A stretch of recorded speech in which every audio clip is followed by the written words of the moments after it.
বাজারের বাইরে চাঁদা তুলতে আসবেন না কালকে থেকে, বুঝছেন? কোনো চাঁদাবাজি চলবে না দেবিদ্দার।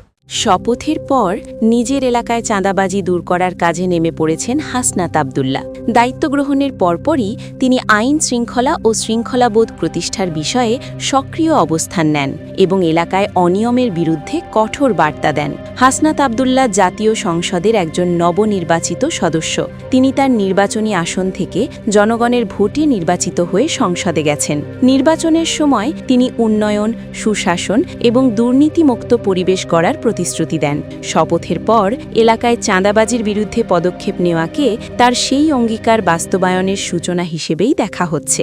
নির্বাচনী ফলাফলে তিনি তার আসনে উল্লেখযোগ্য ভোটের ব্যবধানে বিজয়ী হন, যা এলাকায় তার জনপ্রিয়তার একটি সুস্পষ্ট প্রমাণ হিসেবে ধরা হয়। মোট প্রাপ্ত ভোট এবং নিকটতম প্রতিদ্বন্দ্বীর তুলনায় ব্যবধান ছিল লক্ষণীয়, যা তাকে শক্ত রাজনৈতিক ভিত্তি দেয়। রাজনৈতিকভাবে তিনি পরিচিত স্পষ্টভাষী ও সরাসরি অবস্থানের জন্য।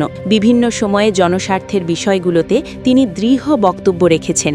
সংগঠক হিসেবে কাজ করার অভিজ্ঞতা তাঁর রয়েছে, যা মাঠ পর্যায়ে সক্রিয় ভূমিকা রাখতে সহায়তা করছে। স্থানীয় সমস্যা দ্রুত সমাধানের চেষ্টা এবং প্রশাসনের সঙ্গে সমন্বয় করে কাজ করার দিকটিও তার কর্মকাণ্ডে লক্ষ্য করা যাচ্ছে।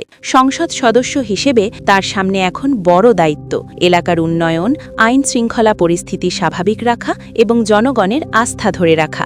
আগামী দিনে এই উদ্যোগ কতটা কার্যকর হয় এবং বাস্তবে কতটা পরিবর্তন আনে সেটিই এখন দেখার বিষয়। তার এই সক্রিয় ভূমিকা ভবিষ্যৎ রাজনৈতিক পথচলায় গুরুত্বপূর্ণ প্রভাব ফেলতে পারে।